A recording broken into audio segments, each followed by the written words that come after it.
ಗೆಳೆಯರೆ, ಇವತ್ತು ನಾನು continuation of the GTTC classes ಬಗ್ಗೆ ಮಾಡ್ತಾ ಇದ್ದೀನಿ, which is related to electronics, communication, electrical and mechatronics related classes ಇದು. ಓಕೆ, ಸೊ ನಿಮ್ಗೆ ಆಲ್ರೆಡಿ ಗೊತ್ತಿದೆ ಪೋಸ್ಟ್ ಯಾವುದಕ್ಕಿದೆ ಅಂತೇಳಿ. ಲೆಕ್ಚರರ್ ಇಂಜಿನಿಯರಿಂಗ್ಗೆ ಮಾಸ್ಟರ್ಸ್ ಮಾಡಿರಬೇಕು, inspector grade 2 ECE and technician grade 3 ನಲ್ಲಿ ECE ಇದೆ, ಮೆಕಾಟ್ರಾನಿಕ್ಸ್ ಇದೆ, and diploma people and electrical apply ಮಾಡ್ಬೋದು, as well as technician grade 4 ಬಂದು ITI ಹೋಲ್ಡರ್ಸ್ಗೆ ಅಪ್ಲಿಕೇಬಲ್ ಇರುತ್ತೆ. Okay, so let us continue guys without wasting our time. So ಯಾರ್ಯಾರು ಏನಾದರೂ course ಬೇಕಿದೆ, ಏನಾದರೂ ಇನ್ಫಾರ್ಮೇಷನ್ ಬೇಕಿದೆ ಅಂತಂದರೆ ದಯಮಾಡಿ ನಾನು ಲಾಸ್ಟಲ್ಲಿ ನಂಬರ್ನ ಮೆನ್ಷನ್ ಮಾಡ್ತೀನಿ, ಆ ನಂಬರ್ಗೆ ನೀವು ಕಾಲ್ ಮಾಡಿ ಕೇಳ್ಕೊಬೋದು. ಓಕೆ, ಆ್ಯಂಡ್ ಈ ಪೇಪರ್ ಬಂದು ಓನ್ಲಿ ಟೆಕ್ನಿಕಲ್ ರಿಲೇಟೆಡ್ ಪೇಪರ್ ಇರುತ್ತೆ guys. Okay, only related to the technical. Okay, technical related paper ಇರುತ್ತೆ ನೋಡಿ. ಇದು ಬಂದು ಬರೀ ನಿಮಗೆ ಟೆಕ್ನಿಕಲ್ ರಿಲೇಟೆಡ್ ಪೇಪರ್ ಇರುತ್ತೆ. Okay, technical paper. So let us continue with the questionnaires what we were discussing. Okay, so ಇವತ್ತು ನಾವು ಮಾಡ್ತಿರೋಂತಹ ಕ್ವಶನರಿನಲ್ಲಿ ನೋಡಿ, first question which is related to in the op amp circuit given below the load current IL ಎಷ್ಟು. ಒಪ್ಯಾಂಪ್ circuit ಕೊಟ್ಟಿದ್ದಾರೆ, ಇದು ನೋಡಿದ್ರೆ ನಿಮ್ಗೆ ಯಾವ ಥರ ಸರ್ಕ್ಯೂಟ್ ಅನಿಸ್ತದೆ ನೋಡಿ. ಸೋರ್ಸ್ ಯಾವುದು ಕನೆಕ್ಟೆಡ್ ಇದೆ, ಸೋರ್ಸ್ ಬಂದ್ಬಿಟ್ಟು ಇನ್ವರ್ಟಿಂಗ್ ಟರ್ಮಿನಲ್ ಕನೆಕ್ಟೆಡ್ ಇದೆ ಅಂದರೆ it means inverting ಒಪ್ಯಾಂಪ್. Okay, it's simple. ಇನ್ನು ನಾನ್ ಇನ್ವರ್ಟಿಂಗ್ ಟರ್ಮಿನಲ್ ಏನಿದೆ ಅಲ್ಲ, that is grounded. Okay, but ಈಗ ನಿಮಗಿಲ್ಲಿ ಒಂದು ನೋಡಿದೆ, ಫೀಡ್ಬ್ಯಾಕಲ್ಲೂ ಸಹ ರೆಸಿಸ್ಟೆನ್ಸ್ ಇದೆ, ಇನ್ಪುಟ್ಸಲ್ಲಿ ಸಹ ರೆಸಿಸ್ಟೆನ್ಸ್ ಇದೆ. ಅವ್ರು ಕೇಳ್ತಿರೋದು ಇಲ್ಲಿ ಹೋಗ್ತಿರೋ ಪಾಸ್ ಆಗ್ತಿರೋ ಕರೆಂಟ್ ಎಷ್ಟು, ಇಲ್ಲಿ ಹೋಗ್ತಿರೋ ಅಂಥ ಲೋಡ್ ಕರೆಂಟ್ ಎಷ್ಟಿದೆ. ಇಲ್ಲಿ ಏನೋ ಲೋಡ್ ಕನೆಕ್ಟ್ ಮಾಡಿದ್ದಾರೆ ಅವರು. Okay, it might be some rectifier ಇರ್ಬೋದು, ಇನ್ವರ್ಟರ್ ಸರ್ಕ್ಯೂಟ್ ಇರ್ಬೋದು, ಅಥವಾ ಯಾವುದೇ ಒಂದು ಮೋಟರ್ ಇರ್ಬೋದು, ಯಾವುದೇ ಒಂದು ಡಿವೈಸ್ ಇರ್ಬೋದು. ಓಕೆ, ಇದನ್ನ ನೀವು ಡಿವೈಸ್ ಅಂತ ಅನ್ಕೊಳ್ಳಿ. ಓಕೆ, ಡಿವೈಸ್ಗೆ ಪವರ್ ಮಾತ್ರ ನಾವು ಕನೆಕ್ಟ್ ಮಾಡ್ತಾ ಇದೀವಿ ಆನ್ ಆಗೋದಕ್ಕೆ. ಓಕೆ, ಬಟ್ ಈಗ ಇದಕ್ಕೆ ಪವರ್ ಹೋಗಬೇಕು ಅಂತಂದರೆ, ಕರೆಂಟ್ ಹೋಗಬೇಕು ಅಂತಂದರೆ ಎಷ್ಟು ಕರೆಂಟ್ ತಗೊಳ್ಳೋ ಕೆಪಾಸಿಟಿ ಇದೆ ಅನ್ನೋದು ನಾವು ಕಂಡುಹಿಡಬೇಕು. ಇದು ಕಂಡುಹಿಡಿಯೋದಕ್ಕೆ ನೋಡಿ, ಇಲ್ಲಿ ಕರೆಂಟ್ ಫೈಂಡ್ ಔಟ್ ಮಾಡ್ಬೇಕಂದ್ರೆ ನಮಗೆ I ಏನು ಫಾರ್ಮುಲಾ, IL ಅಂತಂದರೆ ನಥಿಂಗ್ ಬಟ್ ಏನು, ವೋಲ್ಟೇಜ್ ಬೈ RL. ಬಟ್ ಯಾವ ವೋಲ್ಟೇಜ್, ಇಲ್ಲಿ ನಾನು ನಿಮಗೆ V ಅಂತ ಒಂದು ಬರೆದಿದ್ದೀನಿ. Okay, this was not there in the questionary. Okay, ಇಲ್ಲಿ ಏನು ವೋಲ್ಟೇಜ್ ಇರುತ್ತಲ್ವಾ, ಅದೇ ಸೇಮ್ ವೋಲ್ಟೇಜ್ ಅಂದರೆ ದ ಆಫ್ಸೆಟ್ ವೋಲ್ಟೇಜ್ ಅಂತ ಕರಿತೀವಿ. ದ ನಾನ್ ಇನ್ವರ್ಟಿಂಗ್ ಟರ್ಮಿನಲ್ ಹತ್ರ ಏನು ವೋಲ್ಟೇಜ್ ಇರುತ್ತೆ, ಅದೇ ವೋಲ್ಟೇಜ್ ನಿಮಗೆ ಇನ್ವರ್ಟಿಂಗ್ ಟರ್ಮಿನಲ್ ಹತ್ರನೂ ಸಹ ಇರುತ್ತೆ. ಇದನ್ನು ನಾವು ಆಫ್ಸೆಟ್ ವೋಲ್ಟೇಜ್ ಅಂತೀವಿ. ಆಫ್ಸೆಟ್ ವೋಲ್ಟೇಜ್ ಯಾವಾಗಲೂ ಆ್ಯಸ್ ಐಡಿಯಲ್ ವೋಲ್ಟೇಜ್ ಸರ್ಕ್ಯೂಟ್ಸ್ ಅಂತಂದರೆ ಆಫ್ಸೆಟ್ ವೋಲ್ಟೇಜ್ ಏನು ಇರಬಾರ್ದು, 0 ಇರಬೇಕು. ಆಫ್ಸೆಟ್ ವೋಲ್ಟೇಜ್ ಅಂತಂದ್ರೆ ಅಷ್ಟು ವೋಲ್ಟೇಜ್ ಆದ ನಂತರನೇ ನಿಮಗೆ ಕಂಡಕ್ಷನ್ ಸ್ಟಾರ್ಟ್ ಆಗುತ್ತೆ ಅಂತ ಅರ್ಥ. ಓಕೆ, ಕಂಡಕ್ಷನ್ ಸ್ಟಾರ್ಟ್ ಆಗುತ್ತೆ, ಅದನ್ನು ಬ್ರೇಕ್ ಮಾಡ್ಬೇಕು ನಾವು.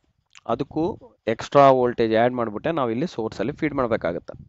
ಇಲ್ಲಿ for example offset voltage 1 volts ಇದೆ ಅಂತಂದರೆ, ಇಲ್ಲಿ ನಾನು ಕಳಿಸ್ಬೇಕಾದಾಗ ನನಗೆ ಇಲ್ಲಿ ಔಟ್ಪುಟ್ಟಲ್ಲಿ 5 ವೋಲ್ಟ್ಸ್ ಬೇಕು ಅಂತಂದರೆ ನಾನು ಇಲ್ಲಿ ಬರೀ 5 ವೋಲ್ಟ್ಸ್ ಕಳಿಸೋಕ್ಕಾಗಲ್ಲ, 6 ವೋಲ್ಟ್ಸ್ ಕಳಿಸ್ಬೇಕಾಗುತ್ತೆ. ಓಕೆ, ಅಫ್ಕೋರ್ಸ್ ಗೈನ್ ಇರುತ್ತೆ ಅಂದ್ಕೊಳ್ಳಿ, ಇಲ್ಲಿ ಕೂಡ ಫೀಡ್ಬ್ಯಾಕ್ ರೆಸಿಸ್ಟೆನ್ಸ್ ಮೇಲೆ ಸ್ವಲ್ಪ ಮಲ್ಟಿಪ್ಲೈಯಿಂಗ್ ಫ್ಯಾಕ್ಟರ್ ಆಗುತ್ತೆ.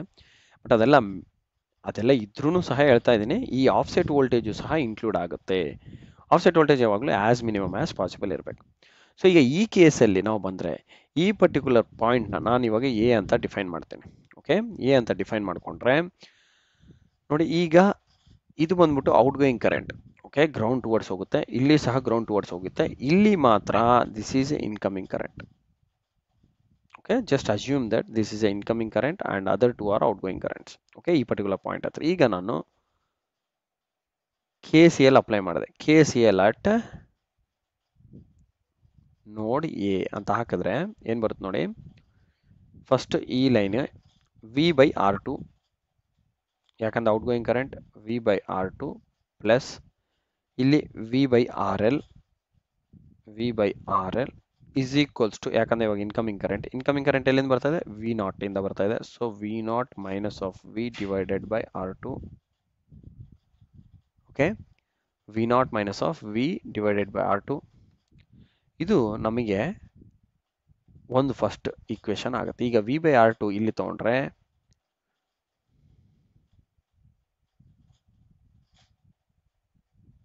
V/RL. ಓಕೆ, ಇದೇನು ಬರುತ್ತೆ, V/RL. ಓಕೆ, ಈಗ V/R2 ಇಲ್ಲಿದೆ, ಪ್ಲಸ್ ಇಲ್ಲಿ ವಿ ಬೈ ಆರ್ ಇದೆ equals to V not by ಇದನ್ನು ನಾನು V not by R two minus V by R two ಅಂತ ಬರೀಬೋದಾ? ಈ ಪರ್ಟಿಕ್ಯುಲರ್ ಸಿಚುಯೇಷನ್ ನಾನು V not by R two minus V by R two ಅಂತ ಬರೆದ್ರೆ ಈ minus of V by R ಟುನ ನಾನು ಲೆಫ್ಟ್ ಹ್ಯಾಂಡ್ ಸೈಡಿಗೆ ತೊಗೊಂಡ್ರೆ ಏನಾಗುತ್ತೆ?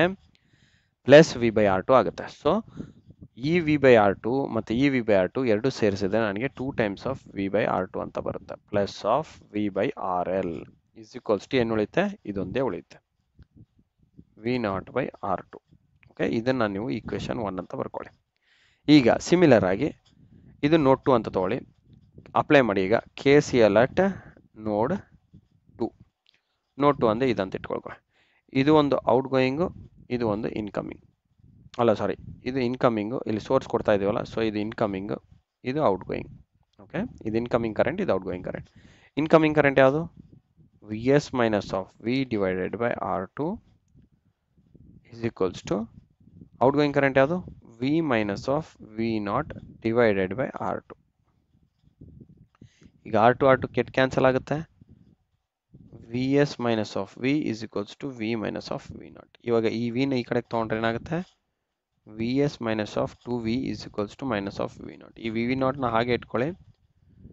ಈ ವಿ ನಾಟ್ನ ಲೆಫ್ಟ್ ಹ್ಯಾಂಡ್ ಸೈಡ್ ತೊಗೊಂಡು ಇವೆಲ್ಲ ರೈಟ್ ಹ್ಯಾಂಡ್ ಸೈಡ್ ಶಿಫ್ಟ್ ಮಾಡಿದ್ರೆ ಏನಾಗುತ್ತೆ? 2v minus of V S ಅಂತ ಬರುತ್ತೆ. ಓಕೆ, ಈಗ ಇದು ಒಂದು ಈಕ್ವೇಶನ್. ನಾನೀಗ ಏನು ಮಾಡ್ತೀನಿ? ಈ ವಿ ನಾಟ್ ಹೊರಗಡೆ ತೊಗೊಂಡ್ರೆ, ಓಕೆ, ಈ ವಿ ನಾಟ್ನ ಹೊರಗಡೆ ತೊಗೊಂಡ್ರೆ ಏನು ಬರುತ್ತೆ? ಇಲ್ಲಿ ಇದರಲ್ಲಿ ವಿ ನಾಟ್ನ ಹೊರಗಡೆ ತೊಗೊಂಡ್ರೆ 2 times of V by R two plus of V by R L times of R two ಅಂತ ಬರುತ್ತೆ. ಓಕೆ, ನಾನು ಈ ವಿ ನಾಟ್ ವ್ಯಾಲ್ಯೂನ ಇಲ್ಲಿ ಸಬ್ಸ್ಟಿಟ್ಯೂಟ್ ಮಾಡ್ತೀನಿ. ಹಾಗೇನು ಬರುತ್ತೆ ನೋಡೋಣ.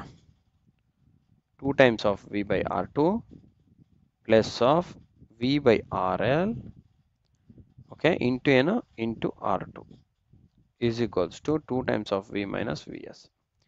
ಈಗ ನಾನು ಈ ವಿ ಬೈ ಆರ್ ಎಲ್ ಅಂತಂದರೆ ಏನಂತ ಹೇಳಿದ್ದೆ? ಐ ಎಲ್, ಕರೆಕ್ಟಾ?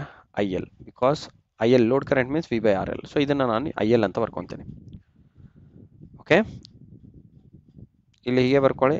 2 times of V by R two plus of V by R L, ಅಲ್ಲ ವಿ ಬೈ ಆರ್ ಎಲ್ನ ಸಾರಿ ಐ ಎಲ್ ಅಂತ ಬರ್ಕೊಂಬಿಡಿ ಈಗಲೇ, ಸೊ ದಟ್ ನಿಮಗೆ ನೆಕ್ಸ್ಟಲ್ಲಿ ಈಸಿ ಆಗುತ್ತೆ. ಐ ಎಲ್ ಇದನ್ನು ಮಾತ್ರ ನಾನು ಬರ್ತೀನಿ. 2 times of V by R two plus of V by R L ಅಂದರೆ nothing but I L is equals to 2 times of V minus V S divided by ಈ R ಟುನ ನಾನು ಇಲ್ಲಿ ಕೆಳಗಡೆ ಶಿಫ್ಟ್ ಮಾಡ್ತೇನೆ.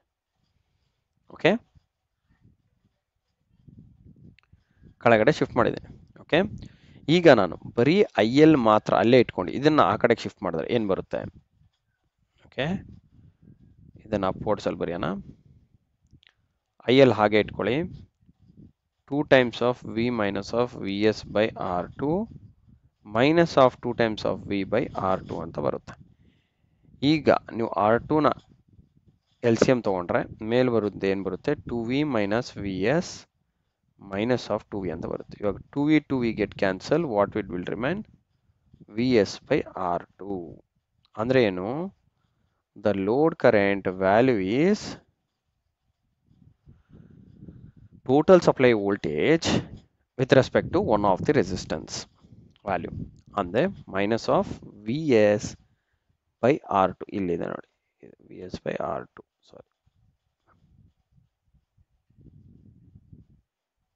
ಸಾರಿ, ಎಲ್ಲ ವಿ ಎಸ್ ಅಂತಿದೆ. Sorry, it has to be V. Okay, ಸ್ವಲ್ಪ ಕರೆಕ್ಷನ್ ಮಾಡ್ಕೊಳ್ಳಿ. It has to be V. Okay,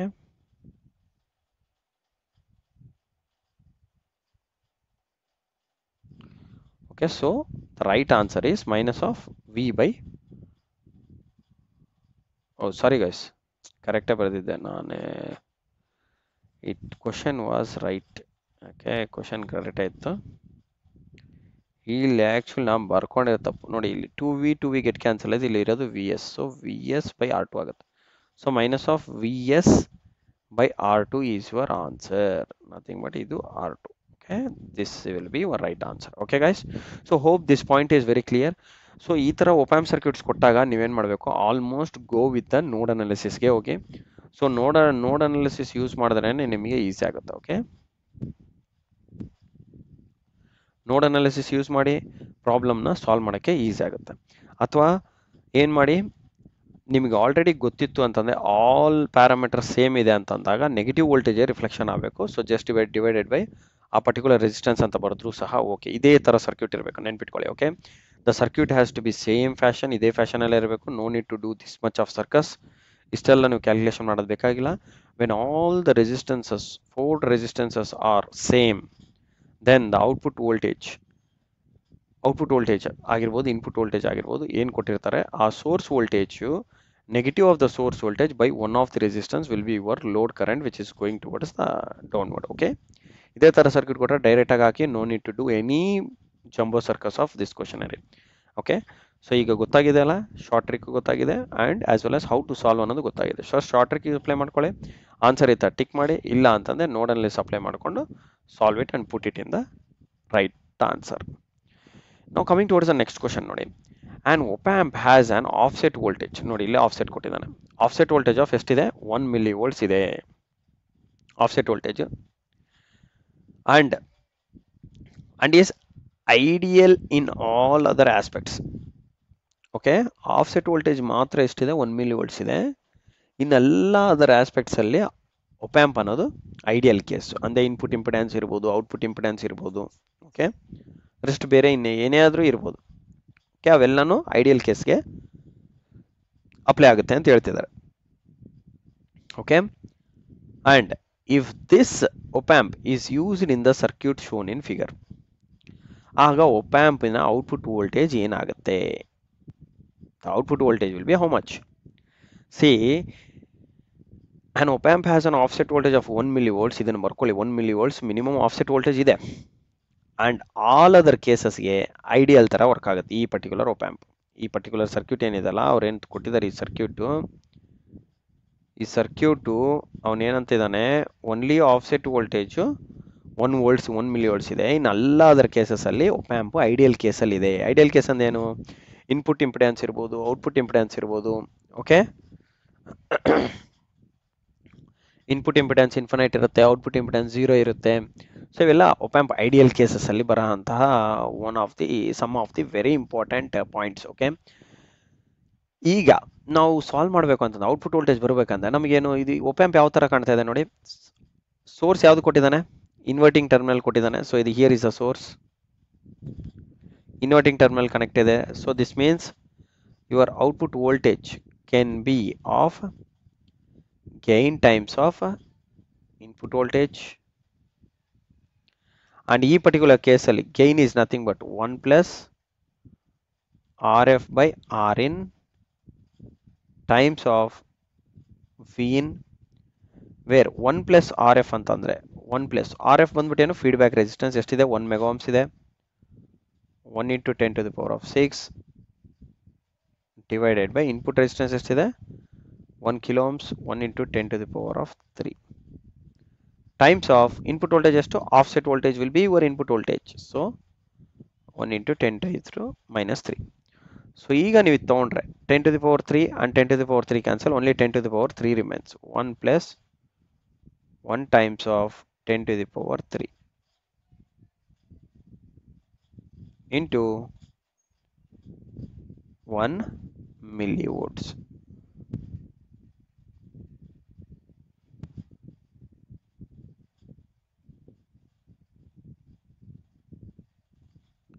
Okay guys,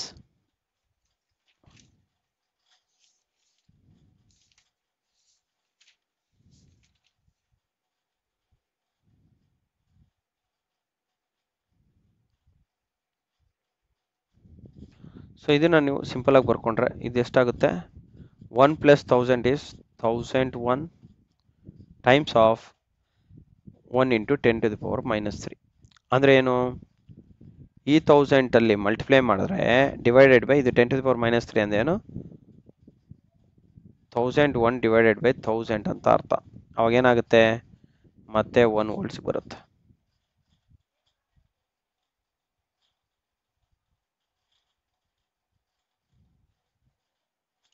okay, which is almost equal to 1.001 ಅಂತ ಬರುತ್ತೆ. Nothing but approximately equals to 1 volts. So right answer will be 1 volts for this particular question. So ಎಲ್ಲ simple ಆಗಿರುತ್ತೆ guys ಕ್ವಶನರೀಸು.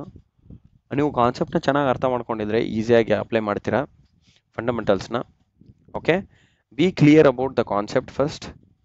ಅದಾದ ನಂತರ ನಿಮ್ಗೆ automatic ಆಗಿ solution ಗೊತ್ತಾಗುತ್ತೆ. Okay, don't be panic whenever you see the problems ನೋಡ್ತೀರ ಅಂತಂದ್ರೆ almost ತುಂಬ ಜನ ಪ್ಯಾನಿಕ್ ಆಗಿಬಿಡ್ತಾರೆ, ಇದು ನನ್ನ ಕೈಲಿ ಆಗಲ್ಬಿಡು ಮಾಡೋಕ್ಕೆ ಅಂತ. ಸುಮ್ಮನೆ ಏನೋ ಒಂದು ರ್ಯಾಂಡಮ್ ನಂಬರ್ ಈ ಮಲ್ಟಿಪ್ಲೈ ಡಿವಿಷನ್ ಹೊಡೆದು ಮಾಡೋಕ್ಕೆ ನೋಡ್ತಾರೆ.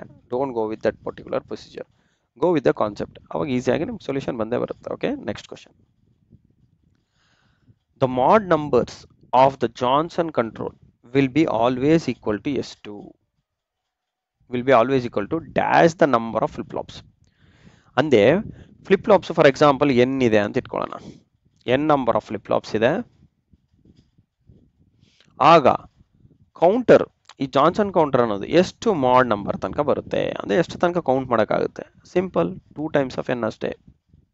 It is straight away the direct answer. ಯಾವುದೇ ಥರ ಫಂಡಮೆಂಟಲ್ ಏನಿಲ್ಲ. ಜಾನ್ಸನ್ ಕಂಟ್ರೋಲ್ ಅಂತಂದರೆ ನಿಮ್ಗೆ ಗೊತ್ತಿರಬೇಕು ಆಲ್ರೆಡಿ, ಇದ್ರದ್ದು ಕೌಂಟರ್ ಬಂದ್ಬಿಟ್ಟು mod operation, it cannot go up to 2 power n. 16 ಕೌಂಟರ್ಸ್ವರೆಗೂ ಹೋಗಲ್ಲ, it goes only up to 2n. Okay, 2 times of n. 4 flip-flops ಇತ್ತ 8 counts. So 8 mod 8. Mod 8 will be your main operations. So ಅಂತಂದ್ರೆ ಏನು, twice the number of flip flops ಅಂತ ಅರ್ಥ. Okay, so on rest of the answers applicable ಬರಲ್ಲ ಗೆಳೆಯರೆ. Okay,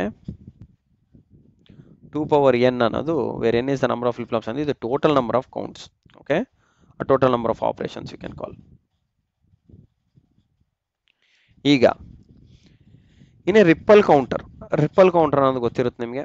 okay, in a ripple counter how many changes in state ಅಂತ ಕೇಳಿದೆ. State ಅಂದೇನು? 2 power 0, 2 power 1, 2 power 2, 2 power 3, 2 power 4 ಇವೆಲ್ಲ States. Okay, 1 state ಇಂದ 5th state. So ಈ ಥರ how many changes in state happen when count changes from 7 to 8. ನೋಡಿ 7 to 8 change ಆಗುತ್ತೆ ಅಂತಂದರೆ ಇದು ಡೆಸಿಮಲ್ ನಂಬರ್ ಹಾಕೊಳ್ಳಿ. ಓಕೆ, ಈಕ್ವಲೆಂಟ್ ಬೈನರಿ ನಂಬರ್ ಏನು? 0 1 1 1 1 0 0 0 ಅಂದ್ರೆ ಏನ್ ಮೀನಿಂಗ್ ನೋಡಿ, ಇಲ್ಲಿಂದ ಇಲ್ಲಿವರೆಗೂ ಹೋಗೋದ್ರೊಳಗೆ, ಇಲ್ಲಿಂದ ಇಲ್ಲಿಗೆ ಹೋಗೋದ್ರೊಳಗೆ ನಿಮ್ಗೆ ಎಲ್ಲಾ ಸ್ಟೇಟ್ ಚೇಂಜ್ ಆಗಿದೆ. First state is change, second state is change. ನೋಡಿ 1 ಇರೋದು 0 ಆಯಿತು, 1 ಇರೋದು 0 ಆಯಿತು, 1 ಇರೋದು 0 ಆಯಿತು, ಅಂಡ್ 0 ಇರೋದು 1 ಆಯಿತು. So all the states have been change. So the right answer will be your 4. Simple. Okay, ripple ಕೌಂಟ್ರಲ್ಲಿ ಮಾತ್ರನೇ ಈ ಥರ possible. Okay, do not be confused with all other counters. Go with the straightforward solutions. Okay, next. For an ideal current source ಅಂತಿದಾನೆ, the internal resistance ಎಷ್ಟಿರುತ್ತೆ ನೋಡಿ. ಒಂದು current source ಅಂತ ತಗೊಂಡ್ರೆ, okay, ಒಂದು ಕರೆಂಟ್ ಸೋರ್ಸ್ ಅಂತ ತಗೊಂಡ್ರೆ ಅದು ಐಡಿಯಲ್ ಕೇಸಲ್ಲಿ 5 amps ಅಂತಂದ್ರೆ 5 amps ಕೊಡುತ್ತೆ, ಡೆಲಿವರ್ ಮಾಡೋದು 5 amps, ಯಾವುದೇ ಥರ ಡ್ರಾಪ್ ಇರಲ್ಲ. ಡ್ರಾಪ್ ಇದೆ ಅಂತಂದ್ರೆ ಏನು ಮೀನಿಂಗು, ಒಂದು ಪ್ಯಾರಲ್ ಆಗಿ ಒಂದು ರೆಸಿಸ್ಟೆನ್ಸ್ ಇದೆ ನಮ್ಮ ಸೋರ್ಸ್ಗೆ ಅಂತ ಅರ್ಥ. ಇದು ಕರೆಂಟ್ ಸೋರ್ಸ್. ಓಕೆ, ಕರೆಂಟ್ ಸೋರ್ಸ್ಗೆ ಅಷ್ಟು ರೆಸಿಸ್ಟೆನ್ಸ್ ಇರುತ್ತೆ. ಇದನ್ನು ನಾವು ಇಂಟರ್ನಲ್ ರೆಸಿಸ್ಟೆನ್ಸ್ ಅಂತ ಕರಿತೀವಿ. ಅದು ಒಳಗಡೆ ಇರುತ್ತೆ, ಮೀಟರ್ ಒಳಗಡೆ ಇರುತ್ತೆ ಅಥವಾ ಇನ್ಸ್ಟ್ರೂಮೆಂಟ್ ಒಳಗಡೆ ಇರುತ್ತೆ. ಸೊ ಐಡಿಯಲ್ ಕರೆಂಟ್ ಸೋರ್ಸ್, ಒಂದು ಸೋರ್ಸ್ ತೊಗೊಂಡಿದ್ದಾರೆ ಅಂತಂದ್ರೆ ಸೋರ್ಸ್ ಒಳಗಡೆ ಒಂದು ಇಂಟರ್ನಲ್ ರೆಸಿಸ್ಟೆನ್ಸ್ ಇರುತ್ತೆ, ಅದನ್ನ ಪ್ಯಾರಲ್ ಆಗಿ ಕನೆಕ್ಟ್ ಮಾಡಿರ್ತೀವಿ. ಇದು ವೆರಿ ಇಂಪಾರ್ಟೆಂಟ್. ಹೇಗೆ ಕನೆಕ್ಟ್ ಮಾಡಿರ್ತೀವಿ ಅಂತಾನು ಕೇಳ್ಬೋದು ನಿಮಗೆ ನಾಳೆ ಎಕ್ಸಾಮ್ ಅಲ್ಲಿ. ಪ್ಯಾರಲಲ್ ಅಲ್ಲೇ ಕನೆಕ್ಟ್ ಮಾಡಿರ್ತಾರೆ, ಯಾವುದು internal resistance for the current source. So ಈ ಕರೆಂಟ್ ಸೋರ್ಸ್ ಐಡಿಯಲ್ ಅಂತ ಅಂದ್ರೆ ಏನಿರಬೇಕು? ಓಪನ್ ಇರಬೇಕು. ಸಿಂಪಲ್. ಆಗೇನಾಗುತ್ತೆ, ಓಪನ್ ಇದ್ರೆ ಏನಾಗುತ್ತೆ, ಯಾವುದೇ ತರ ಕರೆಂಟ್ ಫ್ಲೋ ಆಗಲ್ಲ. So no current. ಐ ಬಂದ್ಬಿಟ್ಟು through this path is 0. So ಆಗ total current will be flowing in this one only. ಅದಕ್ಕೆ ನಾವು ಇದನ್ನೇನಂತೀವಿ ಐಡಿಯಲ್ ಕೇಸ್ ಅಂತ ಕರಿತೀವಿ. ಐಡಿಯಲ್ ಅಂದ್ರೆ ಏನು, ಯಾವುದೇ ತರ ಡ್ರಾಪ್ ಇಲ್ಲ ಅಂತ ಅರ್ಥ. ಈ ತರ ರೆಸಿಸ್ಟೆನ್ಸ್ ಇತ್ತಂದ್ರೆ ಇಲ್ಲಿ ಸಮ್ ಕರೆಂಟ್ ಫ್ಲೋ ಆಗುತ್ತೆ. ಓಕೆ, ಸಮ್ ಕರೆಂಟ್ ಫ್ಲೋ ಆಗುತ್ತೆ. ಆರ್ ಇಂಟರ್ನಲ್ ಐ ಇಂಟರ್ನಲ್ ಅಂದ್ರೆ ಏನು, current in the internal resistance some current flow ಆಗುತ್ತೆ. ಸೊ ಅದ್ರ ಆದ್ಮೇಲೆ ಇನ್ನು ಉಳಿದಿರೋ ಕರೆಂಟ್ ಮಾತ್ರ ಇಲ್ಲಿ ಬರುತ್ತೆ. ಇಲ್ಲಿ ಬರೋ ಕರೆಂಟ್ ಬಂದ್ಬಿಟ್ಟು total input current minus internal resistance current. ಆ ಕರೆಂಟ್ ಮೈನಸ್ ಮಾಡಿದ್ಮೇಲೆ ಬರೋ ಕರೆಂಟ್ ಮಾತ್ರ ಇಲ್ಲಿ ಹೊರಗಡೆ ಬರುತ್ತೆ. ಬಟ್ ಹಿಯರ್ ಇಲ್ಲಿ ಕರೆಂಟ್ 0 ಅಂತಂದಾಗ ಟೋಟಲ್ ಇನ್ಪುಟ್ ಅಲ್ಲಿ ಏನು ಕೊಡ್ತಿರೋ ಕರೆಂಟು ಅದೇ ಕರೆಂಟೇ ನಿಮ್ಗೆ ಔಟ್ಪುಟ್ ಅಲ್ಲೂ ಸಹ ಬರುತ್ತೆ. ಅಂದ್ರೆ same current will be flowing. This is called ideal case. So ಅಂದ್ರೆ internal resistance is so resistance open ಇರಬೇಕು ಅಂದ್ರೆ ಏನು, ರೆಸಿಸ್ಟೆನ್ಸ್ ಇಸ್ ಇನ್ಫಿನೈಟ್ ಅಂತ ಅರ್ಥ. So this is all about your today session guys. So ನಾನು ಮಾಡಿರುವಂತಹ ವಿಡಿಯೋ ನಿಮಗೆ like ಆದರೆ ದಯಮಾಡಿ ಲೈಕ್ ಬಟನ್ನ ಕ್ಲಿಕ್ ಮಾಡಿ. And I wish you all the best guys. See you in the next session with the beautiful questions and interesting with respect to your examination point of view. So see you in the next session very soon. And until then, be watching my videos which have been posted earlier for all other exams. Okay, see you in the next class. So ಈ video ನಾನು ಮಾಡಿರೋದು like ಆದರೆ like ಬಟನ್ನ click ಮಾಡಿ. And ದಯಮಾಡಿ ನಿಮ್ಮ ಫ್ರೆಂಡ್ಸ್ಗೆಲ್ಲ share ಮಾಡಿ, ನಿಮ್ಮ ಕ್ಲಾಸ್ಮೇಟ್ಸಲ್ಲಿ ಗ್ರೂಪ್ಸಲ್ಲೆಲ್ಲ ಶೇರ್ ಮಾಡಿ, so that everybody can utilise the source. Okay, and ಇದ್ರ ಮೇಲೆ ನೀವೇನಾದರೂ ಇನ್ನೂ ಕಲಿಬೇಕು, ನಾನು ಇನ್ನು ಎಕ್ಸ್ಟ್ರಾ ಪ್ರಿಪೇರ್ ಮಾಡಬೇಕು ಅಂತಂದರೆ ದಯಮಾಡಿ ಈ ನಂಬರ್ ಕಲೆ ಮಾಡಿ. Okay, related to E C ಇರ್ಬೋದು ಅಥವಾ ಟ್ರಿಪಲ್ ಇ ಇರ್ಬೋದು ಆರ್ ಮೆಕಾಟ್ರಾನಿಕ್ಸ್ ಇರ್ಬೋದು. ಆಲ್ ದ 3 ಬ್ರಾಂಚಸ್ ಅವ್ರಿಗೆ ನಮ್ಮ ಕಡೆ ಕೋರ್ಸ್ ಅವೈಲೇಬಲ್ ಇರುತ್ತೆ. So you guys can score the best and beat the examination. Okay, I wish you all the best guys. See you in the next session. Thank you for watching my video.